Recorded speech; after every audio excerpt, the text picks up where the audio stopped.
Qué pregunta más profunda la que haré a continuación. ¿Qué harías tú con tus últimos 5 días de vida? De acuerdo a lo que hemos venido estudiando en lo que compete a la palabra de Dios y la vida de Jesús, precisamente Él está viviendo sus últimos 5 días. Y qué mejor referencia que Él para saber cómo utilizar este precioso tiempo. Hay algunos que lo dejan todo para última hora y finalmente entonces no solamente en un viaje, sino que más aún en hacer preparativos para heredar si hay algo que dejar y se meten en problemas. Pero hay otros que hacen precisamente eso, preparativos. En otras palabras, están listos para que se disponga. Muy apropiadamente, entonces, considerando estos últimos días de vida del Salvador previo a ser crucificado, la lección de escuela sabática de esta semana se titula Los últimos días.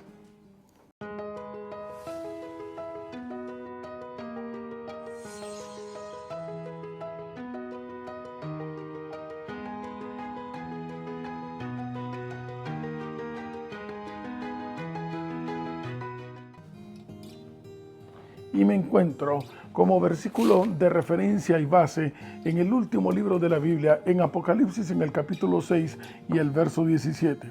El contexto de este verso es muy especial porque se refiere, proféticamente hablando, a la celebración de una fiesta en el pueblo de Israel, la fiesta de expiación.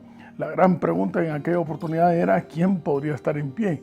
Al extremo que a este día ni siquiera se le mencionaba por nombre, tan solemne era porque era en lo que el vocablo significa trascendental. Así que dice la palabra de Dios en el verso 17, el gran día de su ira ha llegado. ¿Quién podrá sostenerse en pie? Para dar respuesta a esta pregunta, una pregunta que surge en aquellos padres que están preocupados porque sus hijos sigan adelante, aun cuando ellos ya no se encuentren, es precisamente la principal preocupación que también dominó al Señor, que sus hijos, que todos aquellos sus discípulos estuviesen listos para poder enfrentar la vida que vendría adelante, ya no estando Él, aunque Él enviaría su Espíritu Santo. Vayamos entonces al texto, a los versículos finales del capítulo 12 de Marcos, que fue el capítulo que quedamos estudiando la semana pasada, para luego entrar al capítulo profético, así se le llama, al capítulo 13 de Marcos. Y estamos en Marcos capítulo 12, verso 41 al 44. Se nos relata la ofrenda de una viuda, pobre ella, dio todo lo que tenía. El Señor la observa y pregunta a sus discípulos, ¿quién ha dado más? Si el rico que dio una gran suma de dinero o esta mujer, pero que lo dio todo. Ya en esa época había un movimiento muy fuerte de corrupción en el templo, lo hemos mencionado varias veces.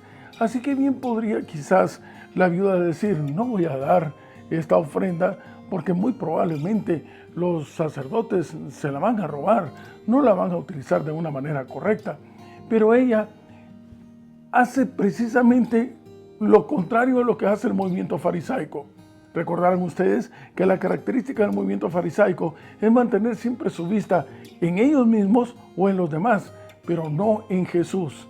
Así que buscan constantemente ver cómo está la relación con los demás. Ella no se fijó, ella no tenía su vista puesta, no tenía tiempo para hacerlo, no tenía su vista puesta en si los fariseos harían esto, en si los sacerdotes harían aquella.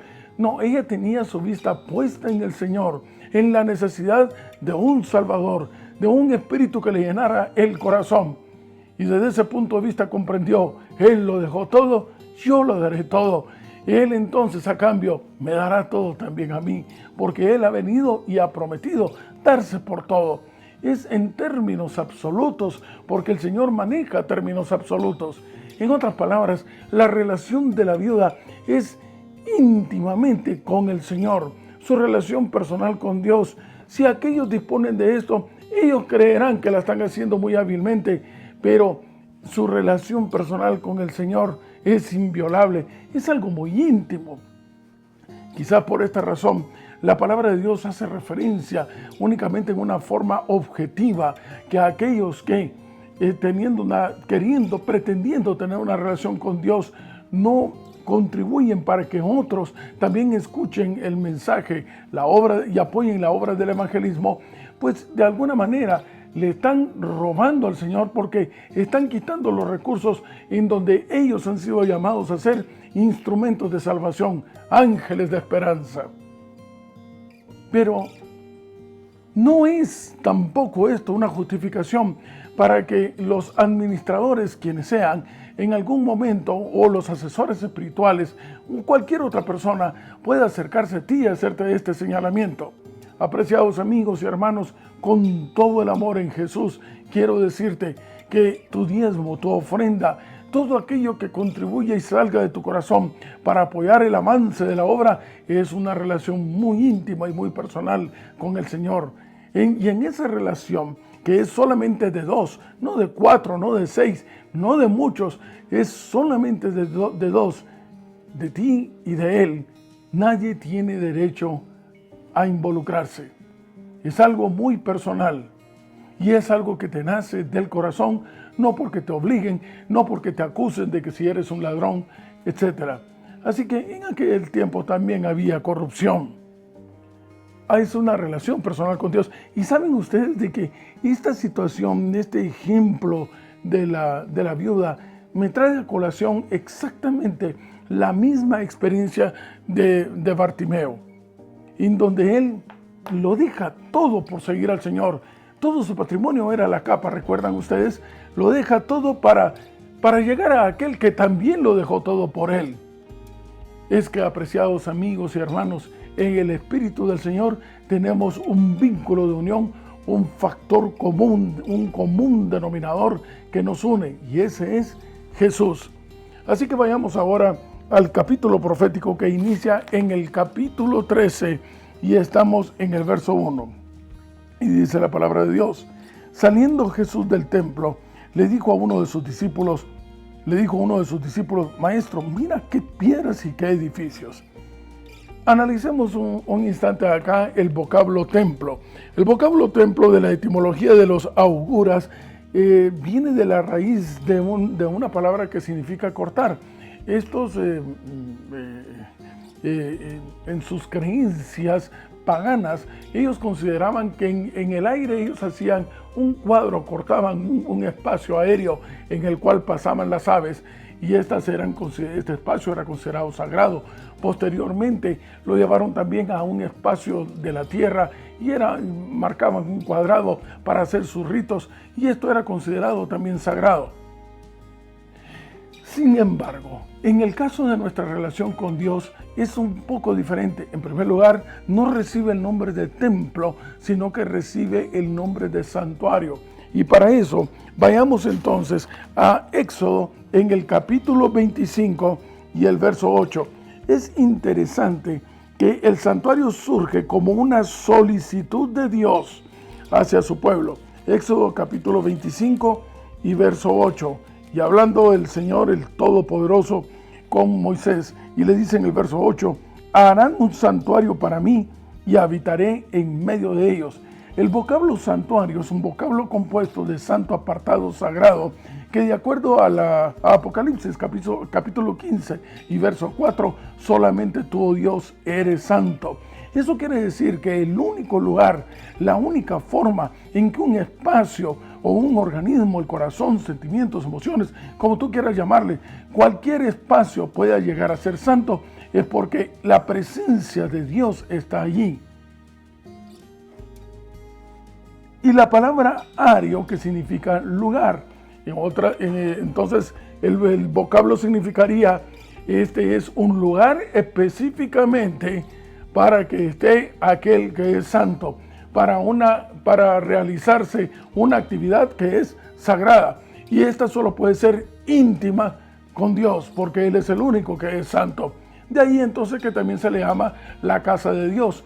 Pero hay algo más importante todavía, y es la razón de ser del santuario.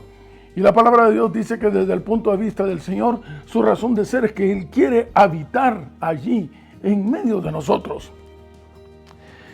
Ahora bien, si la importancia gira alrededor de habitar, Vayamos entonces a lo que era el templo, ahí sí que el templo en el tiempo de Jesús.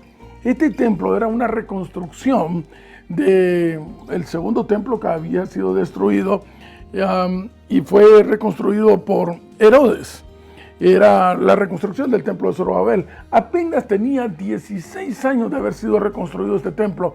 El de Zorobabel no era tan pomposo, no era tan suntuoso, pero Herodes sí, y no solamente eso, sino que le incrementó, era espectacularmente grande.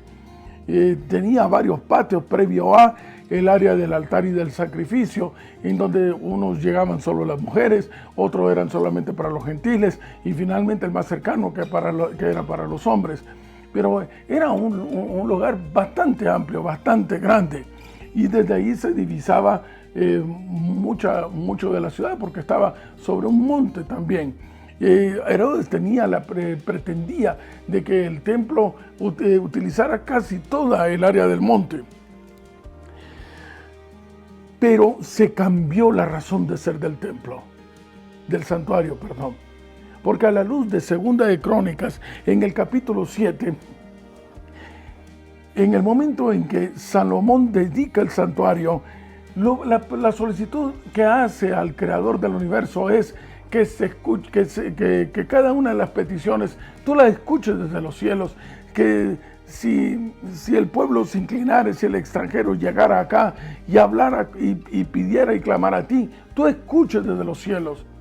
Lo más interesante es la respuesta del Señor, que empieza a dar ciertas indicaciones condicionantes si se humillare, si cambiaran su manera de ser. O en otras palabras, en un resumen, si se crucifican ustedes y ya no viven más, sino que me permiten que yo entre en su corazón, entonces yo escucharé desde los cielos y perdonaré tus pecados. Esencialmente también a la luz del fundamento por el cual surge el santuario, es un lugar considerado de perdón, de reconciliación, en el cual el Señor se complace en tener misericordia de aquellos que le buscan con corazón y en verdad. Pero la cizaña que entra al pueblo, aquellos que carecen del Espíritu de Dios, cambian la vocación real del santuario y lo convierten no solamente en un centro político, sino que en un centro de comercio. De hecho, la economía del pueblo judío prácticamente giraba alrededor del santuario. Eran grandes negocios, lo hemos ya hablado, de corrupción, razón por la cual en Mateo capítulo 11, la palabra de Dios dice que el Señor entonces desaloja y purifica toda aquella inmundicia que había dentro del templo y que se habían olvidado que esa era casa de oración. Atienda bien, hemos dicho de oración, en otras palabras, era la casa para comunicarse y establecer una relación íntima con Dios. En Marcos capítulo 13, denotamos algo, regresemos entonces al Nuevo Testamento, denotamos en la observancia que le hacen los discípulos al Señor cuando están observando el templo, que hay un cierto principio de orgullo sobre también el cual giraba la vista de los judíos, porque le dice, oye maestro, es que mira qué piedras, es que mira qué edificios, es que es el centro de atracción, todos vienen, incluso quizás podría ser hasta un punto de turismo para los extranjeros. Pero jamás esperaron la respuesta del Señor. Verso 2. ¿Ves esos grandes edificios de los cuales ustedes tan orgullosos se sienten? Pues déjenme decirles, no quedará piedra sobre piedra que no sea derribada. Y esto consternó, sin duda alguna, a aquellos que le escucharon. ¿Cómo? Pero de alguna forma el Señor quería hacerles ver que el santuario, ese edificio, era solamente un instrumento que había sido de hecho edificado como copia del que está en el cielo, pero que realmente la importancia no gira alrededor del Cordero, la importancia no gira alrededor del edificio en sí, La importancia no giraba alrededor de la zarza ardiendo y que no se consumía. La importancia gira alrededor de tener una conexión, una relación íntima, un contacto específico de nuevo con Dios para volver a ser lo que fuimos desde un principio, imagen y semejanza de Él, y ser reconocidos entonces como hijos suyos. No es cuestión de una idolatría alrededor de una imagen, llámese templo, llámese una fotografía, llámese una escultura hecha por mano de hombre, sino esa intimidad de aquel que simplemente debe su espíritu reinar y dirigir nuestra vida para que entonces sí, seamos imagen y semejanza. Una referencia que se hace más allá de la morfología, estamos hablando del carácter, de su manera de ser, que veamos o escuchemos y toquemos, como lo hemos dicho, como lo hace Jesús, porque ya no vivimos nosotros. Apartándose entonces de esa área, en verdad se cumple el principio de que todo esto será destruido. El hermoso templo en el cual puedes tú quizás estar asistiendo, también es simplemente un conjunto de 4 paredes. La única diferencia entre ese salón y otro es que se ha consagrado para una actividad sagrada, para convertirla, para darle la bienvenida al Señor que quiere habitar en medio de nosotros. Pero será destruido, porque este mundo no puede ser nuestro hogar. Y en efecto, Sexto Galio trató de invadir Jerusalén, fracasó, él salió huyendo. Los envalentonados judíos lo persiguieron, hicieron una gran masacre y se confiaron, sin darse cuenta que eran señales de que esto estaba llegando a un límite que era ya insoportable para el cielo, hasta que llegaron las huestes de Tito. Y déjenme compartir con ustedes un texto que se encuentra en nuestro libro selecto para esta oportunidad del conflicto de los siglos. Hablando acerca de la destrucción que hubo de Jerusalén. Estamos hablando del año 70, aproximadamente 30 y tantos años después del sacrificio de Jesús en el Calvario. Dentro de los muros, la carnicería era aún más horrorosa que el cuadro que se contemplaba desde afuera. Hombres y mujeres, jóvenes y viejos, soldados y sacerdotes, los que peleaban y los que pedían misericordia, todos eran degollados en desordenada matanza. Superó el número de los asesinados al de los asesinos. Para seguir matando, los legionarios tenían que pisar sobre montones de cadáveres. Destruido el templo, no tardó la ciudad entera en caer en poder de los romanos. Los caudillos judíos abandonaron las torres que consideraban inexpugnables y Tito las encontró vacías.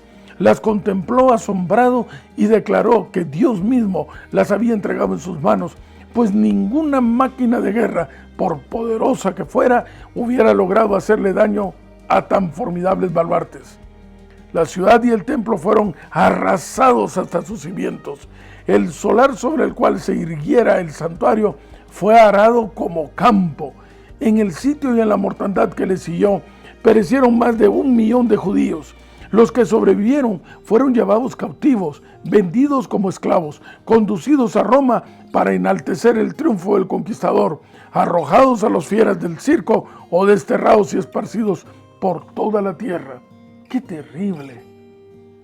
Cuentan los historiadores que llegaron en el hambre por el sitio que hubo en Jerusalén, llegaron a erigirse tantas cruces que era complicado poder caminar entre ellas.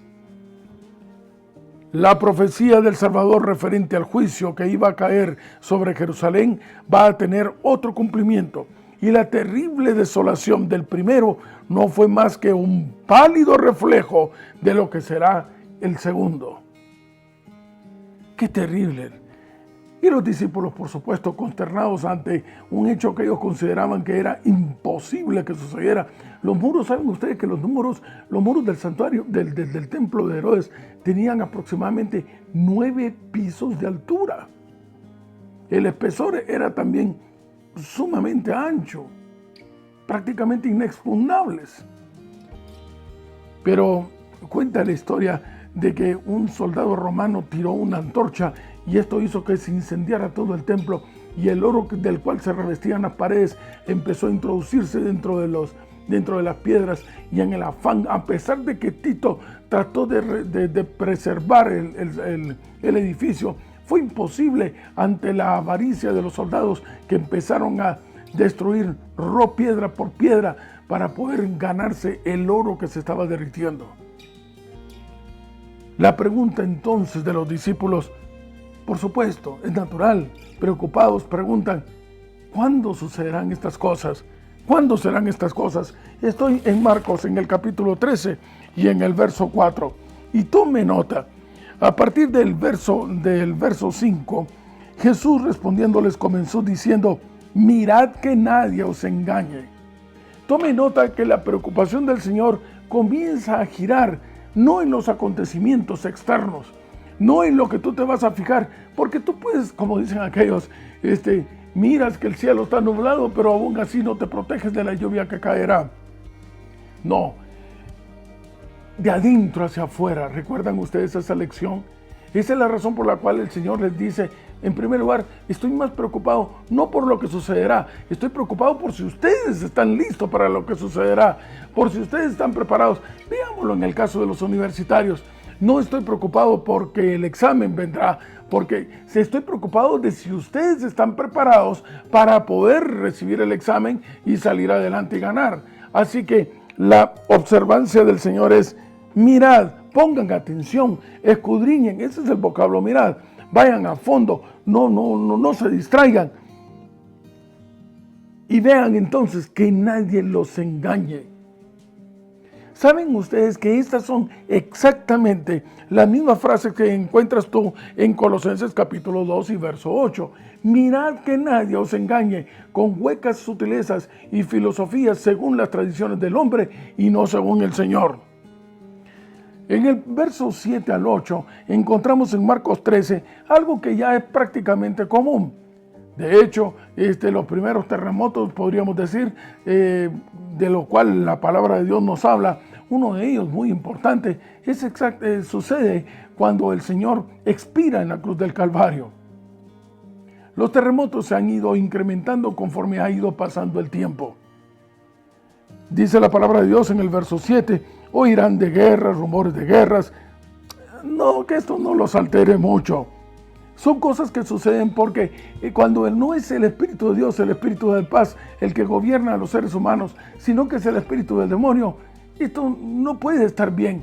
Unos siempre estarán buscando ver cómo se destruyen unos a otros. ¿Por qué? Por la ambición, por la codicia, por todos aquellos frutos que son propios del espíritu del enemigo.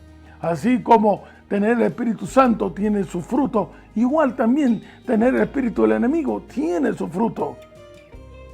Rumores de guerras, es necesario que todo esto suceda. Se levantará nación contra nación, reino contra reino. Miren, no le tomen importancia a eso, que eso no los preocupe, que no se turbe en su corazón. Y este es un punto muy interesante para hacer un llamado a todos aquellos predicadores con un aparente tema sensacionalista. Apreciados amigos y compañeros del evangelismo, no es tratando de especular sobre los acontecimientos externos, no es anunciando la destrucción de un mundo en la cual podemos llegar a los pies de Jesús, sino es predicando acerca de Jesús como la única opción de salvación, la que nos preparará para esos acontecimientos que inevitablemente vendrán, no ocasionados por el cielo, sino ocasionados por un gobierno dirigido por el enemigo, porque este mundo no puede prevalecer, va rumbo a la extinción bajo la dirección y el gobierno de Satanás. Solamente aquel que tiene al frente al creador del universo podrá permanecer para siempre. Y esa es la razón por la cual el verso 9 del capítulo 13 de Marcos dice, mirad entonces por vosotros mismos. De nuevo, el énfasis que hace el Señor no es en los acontecimientos externos, sino en la preparación que deben de tener sus discípulos y todos aquellos que queremos tener una relación íntima con el Salvador. Nos entregarán a los concilios, a las sinagogas, los azotarán, delante de los gobernadores y de los reyes os llevarán. ¿Por causa de qué cosa? De mí. pero hay un objetivo, hay una razón de ser. No es cuestión simplemente de decir, me ha abandonado el Salvador para que me torturen, es que tengo que sufrir para sentirme santo. No, apreciados amigos hermanos, la razón de ser es aquella comisión por la cual, llenos del poder del Espíritu Santo, a la luz de Hechos capítulo 1, verso 8, vuelve a ser presente en todo tiempo, en toda época, en todo momento, en toda circunstancia. ¿Cuál? Dar testimonio a los demás, contarles cuán grandes cosas Cristo está haciendo en tu vida, cómo es que te ha transformado tu manera de ser en alguien que ahora es semejante al Creador. Dice la palabra de Dios, es necesario que el Evangelio sea predicado ante todas las naciones. Verso 13, seréis aborrecidos de todos por causa de mi nombre. Pregunta, ¿y qué nos extraña eso? ¿No acaso también el mundo, en vez de cambiar la sociedad de aquella época, en vez de reconocerse como pecadores y voltear y humillarse, como dice el Primera de Crónicas, y voltear su rostro para poder ser escuchado por el cielo, en vez de hacer eso, al verse delatados en su condición pecaminosa, creyeron que era más sencillo poder mejor desaparecer al Salvador que los condenaba con su vida, con su testimonio, con su forma de ser, con el Espíritu que entraba en contraste, el Espíritu Santo del Señor con el espíritu del demonio. ¿Qué les sorprende que les vayan a aborrecer si ya no viven ustedes, sino que soy yo el que vive en su lugar? Me aborrecieron a mí, me rechazaron, me buscaron aniquilar en la cruz del Calvario. De igual manera, no les sorprenda que con ustedes quieran hacer lo mismo, porque el común denominador del enemigo sigue siendo también el mismo a través de todas las épocas y de todos los tiempos. Pero el que persevere, la palabra perseverar significa mantenerse, y severe, estar firme. El que se mantenga firme. ¿En qué? En su relación con Dios. Pasaremos por alto los siguientes versos en donde se habla acerca de la abominación desoladora. Es que no nos da el tiempo, no alcanza el espacio para poder entrar en un estudio detallado sobre este aspecto. Así que muy probablemente tendremos que hacer un análisis específicamente para esta área. Así que acompáñenme por favor a los últimos versos a considerar, y estamos en el capítulo 13 del verso 33. Me encanta este verso y empieza por analizar tres aspectos que debemos de tener en cuenta siempre. Mirad, en otras palabras, escudriñar, hacerlo todo sin perder ni un solo detalle. Velad, en otras palabras, está diciendo, mira, ponga atención, cuida de no romper tu relación íntima con Dios. No significa de que pases la noche sin dormir. No, está hablando acerca de que debes de tener ese cuidado, que nada te interrumpa esa relación. Y eso, la única forma de hacerlo es a través de mantener una conversación constante con el Señor, de orar. Por eso es de que el verso dice, mirad, velad y orad. ¿Para qué? Porque es que no sabéis cuándo será el tiempo, para que estés listo, preparado para el momento en que se pase el examen, para que todo salga bien, para que estemos listos para encontrarnos con Él cara a cara, sea porque la vida se acabe, sea porque los acontecimientos se den, pero no porque estemos atentos a las circunstancias externas. El verdadero interés, el verdadero punto focal del ser humano es únicamente mantener una relación constante con el Señor. Y de nuevo, el verso 37 lo dice, a vosotros te digo, a todos les digo, velad, mantengan esa relación conmigo. Es la única forma de que podrán salir adelante. Noten una vez más, no les dijo, miren, estén atentos a estar especulando sobre lo que está sucediendo. No, mantengan esa relación conmigo. Y esa es la única forma en que vamos a poder encontrarnos con Él. Estar listos para que nos lleve a casa, porque vamos de regreso a casa. Y en ese afán, en ese deseo de poder estar en una constante comunión, orando sin cesar, conversando con Él de una manera constante, podremos discernir entre lo correcto y lo incorrecto. Apreciado amigo y hermano, déjate usar por el Señor. Una vez más, con mucho amor te lo decimos, déjate usar, Déjate llenar por el poder del Espíritu Santo. Despreocúpate de las circunstancias externas, porque lo único que merece nuestra atención es conservar una relación íntima con el Salvador.